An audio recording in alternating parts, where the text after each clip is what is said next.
It's November 18th, 1929, and you're a passenger aboard Olympic, Titanic's older sister. A crew member across the room remarks that you're passing over the spot where Titanic sank, and the next moment the entire ship begins to shake violently. Yup, that happened. We'll get to that in a moment, but this was not even Olympic's first bizarre encounter.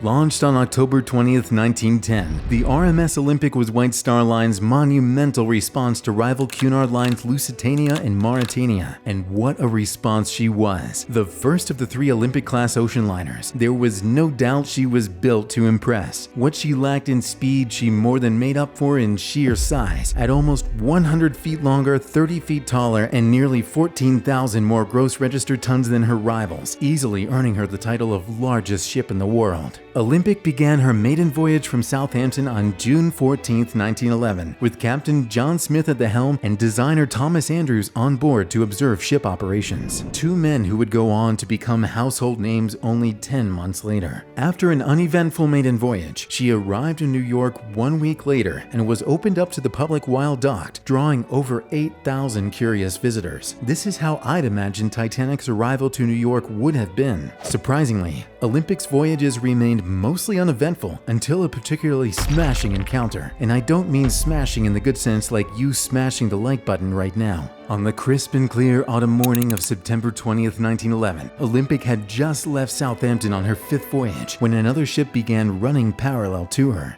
That ship, the HMS Hawk, had actually been designed to sink other ships by ramming into them. What happened next shocked the crews of both ships. Without warning, Olympic, which was being manned by an unnamed harbor pilot, suddenly turned hard to starboard. The crew of HMS Hawk had no time to react and watched in horror as the bow of their ship plunged deep into Olympic's starboard side. The impact tore two giant holes in Olympic's hull, flooding two of her watertight compartments. The Hawk's bow was rendered non-existent in the collision. Both ships managed to limp back to port for repair, but perhaps the most unfortunate conclusion White Star Line took from this incident was that it proved Olympic and her sister ships were unsinkable. If they only knew. Not only was White Star Line required to pay for the damages, but Titanic, which was still under construction, had to lend one of her propeller shafts to her older sister. Titanic also lent a propeller blade to Olympic after she lost one on a return trip from New York, delaying Titanic's maiden voyage 3 weeks from March 20th to April 10th, 1912. And what a day that was. All eyes shifted from Olympic to her shiny new not-so-little sister. Olympic was no longer the largest ship in the world. That title now belonged to Titanic, and with Captain John Smith at the helm, this was sure to be another one for the books. Now White Star Line would have not one, but two Olympic-class superliners making the popular transatlantic journey. And as the world awaited the news of Titanic's successful maiden voyage and arrival to New York, Olympic was herself returning from the city that never sleeps.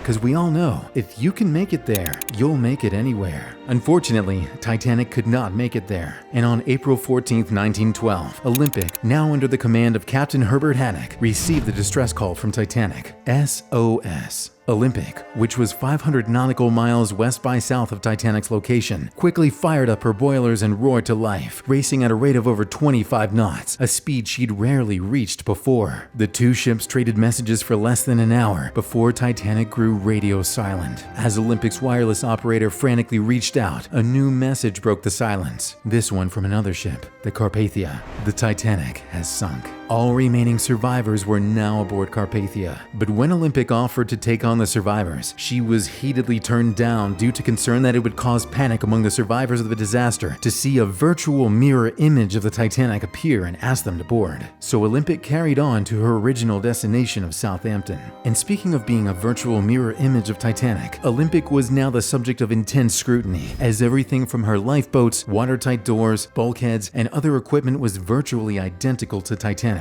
She even participated in sea tests to establish how quickly she could turn at various speeds to approximate how long it would have taken Titanic to turn after the iceberg was sighted. And on October 9, 1912, following a strike due to a lack of proper lifeboats as well as a public fear of sailing, White Star withdrew Olympic from service to give her a much-needed safety makeover. The number of lifeboats on Olympic was increased from 20 to 68, and extra davits were installed to accommodate them. An inner watertight skin was also constructed in the boiler and engine rooms, which created a double hull. 5 of the watertight bulkheads were extended up to B deck, extending to the entire height of the hull. This corrected a flaw in the original design, in which bulkheads only rose as far as E or D deck, a short distance above the waterline. This flaw had been exposed during Titanic's sinking, where water spilled over the top of the bulkheads as the ship sank and flooded subsequent compartments. These modifications meant that Olympic could survive a collision like that of Titanic and remain afloat.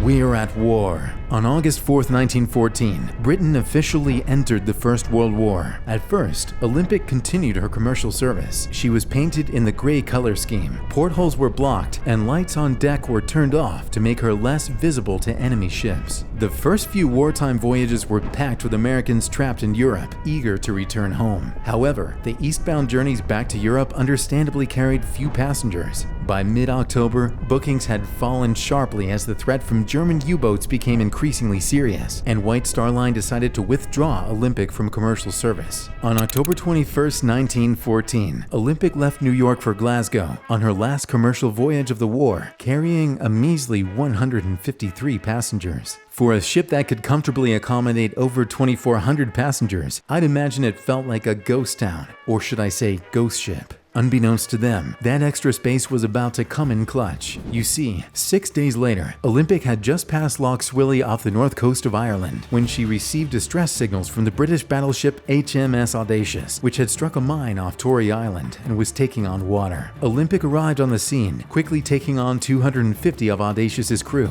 A tow cable was then attached between Audacious and Olympic, so the wounded ship could be rushed to a nearby harbor. Unfortunately, the cable gave way, and the rest of Audacious's crew members were forced to evacuate to Olympic. A short time later, Audacious exploded and sank. Admiral Sir John Jellicoe, commander of the Home Fleet, was anxious to suppress the news of the sinking of Audacious for fear of the demoralizing effect it could have on the British public, so he ordered Olympic to be held in custody at Lough Swilly. No communications were permitted, and Olympic's passengers were not allowed to leave the ship for 6 days. Yeah, I'd be calling corporate after that. After Olympic returned to Britain, the White Star Line intended to lay her up in Belfast and wait out the war, but in May 1915, she was requisitioned by the Admiralty to be used as a troop transport ship. If you feel large ocean liners like Olympic were a bad choice for transporting troops through U-boat infested waters, you wouldn't be alone. The Admiralty was initially reluctant to use Olympic because of her vulnerability to enemy attack. However, a shortage of ships gave them no choice. Olympic's youngest sister ship Titanic, which had not yet been completed, was requisitioned as a hospital ship.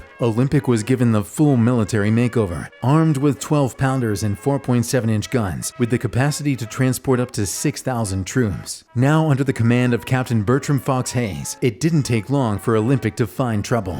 On October 1, 1915, she was on her first troop transport ship to the Greek town of Mudros when she happened upon lifeboats from the French ship Provincia, which had been sunk by a U-boat that morning. Olympic stopped and rescued 34 survivors, much to the chagrin of the British Admiralty, who accused Captain Hayes of putting the ship in danger by stopping her in waters where enemy U-boats were active. Of course, the French Vice Admiral took a different view and awarded Hayes with the Gold Medal of Honor. But Olympic's time in the war wasn't just brimming with wins. There were serious losses too. November 21, 1916 was a particularly dark day for Olympic. Her younger sister Britannic was en route to pick up wounded troops in the Middle Eastern theater when she struck an underwater mine and sank. I cover this in more detail in my video 11 bone-chilling Britannic facts, but this video is about Olympic, and now she was the last of the Olympic-class liners, with both of her younger sisters gone. In 1917, she underwent another makeover, gaining 6-inch guns and painted with the Dazzle camouflage scheme. Her Dazzle colors were brown, dark blue, light blue, and white. The Dazzle paint scheme is credited to Norman Wilkinson, a British marine artist whose geometric patterns made a ship's size, number, and heading difficult for enemy ships to discern. You've probably already seen Norman's work and didn't even realize it. Remember the famous Plymouth Harbor painting in Titanic's first-class smoking room? The one Thomas Andrews was staring at as Titanic sank? Yup, Norman painted that too. 1917 was quite the eventful year, as World War I would reach its climax, with the United States declaring war on Germany, and Olympic became a familiar face for American troops as she transported thousands of doughboys to Britain. It was during one of these transport missions that Olympic achieved what is no doubt the most epic moment of her career. In the early hours of May 12, 1918, Olympic was on the English Channel en route to France when she sighted a surfacing U-boat dead ahead. The The SMU-103 had already sank 8 other ships, and Olympic was soon to be number 9. At least, that's what the crew of U-103 thought. Olympic's crew immediately sprang to action, firing upon U-103 as Olympic turned to ram the submarine. U-103 crash-dived, but in the process, Olympic's port propeller sliced through her pressure hull, forcing the U-103's crew to blow her ballast tanks, scuttle, and abandon the submarine. Olympic didn't even stop, and just kept going like one of those action movie heroes. The war ended 6 months later, and the Olympic was reported to have carried 201,000 troops and other personnel, burning 347,000 tons of coal, and traveling 184,000 miles. Her war service earned her the nickname Old Reliable, and she underwent a refit in Belfast to restore her to civilian service in 1919. Perhaps the most significant piece of this makeover was the conversion of her boilers from coal burning to oil firing. This modification reduced the refueling time from days to hours, gave a steadier engine RPM, and allowed the engine room personnel to be reduced from 350 to 60 people. And she still had a lot of life left in her. During the 1920s, Olympic remained a popular and fashionable ship, and often attracted the rich and famous of the day. Marie Curie, Charlie Chaplin, Mary Pickford, Douglas Fairbanks, and Prince Edward were among the celebrities that she proudly carried.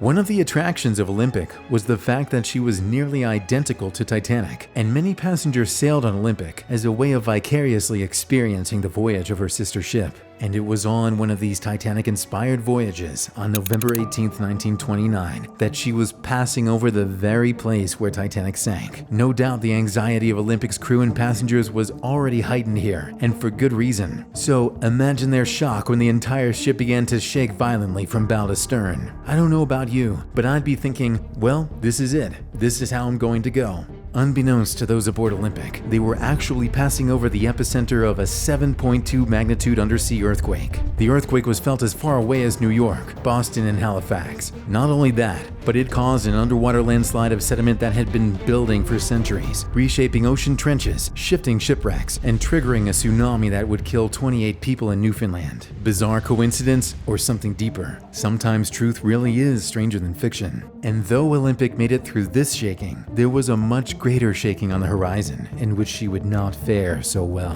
In a moment, you're going to see the last known photo of Olympic. But first, the Great Depression hit every aspect of the world's economy, and the shipping trade was no exception. Until 1930, Olympic had averaged around 1,000 passengers per journey, but this declined by more than half in 1932. At the same time, a new generation of larger and faster liners had emerged, and passengers tended to prefer these more up-to-date ships over their decades-old competitors. The White Star Line gave Olympic an overhaul and refit, but it wasn't enough. Olympic experienced her worst year of business in 1933, carrying just over 9,000 passengers and running at a net operating loss for the first time. And in 1934, with the merging of White Star Line and competitor Cunard Line, Olympic was withdrawn from transatlantic service and left New York for the last time on April 5, 1935. She had completed 257 round trips across the Atlantic, transporting 430,000 passengers on her commercial voyages and traveling 1.8 million miles. She had served her country well, and with another world war just around the corner, there is little doubt that given the opportunity, she would have served with honor and distinction once again. Instead, she found herself being torn apart in a scrapyard. This is believed to be the last known photo of our beloved Olympic. Gone, but not forgotten. I'm Paul Duvall. Thanks for watching, and I'll see you in the future.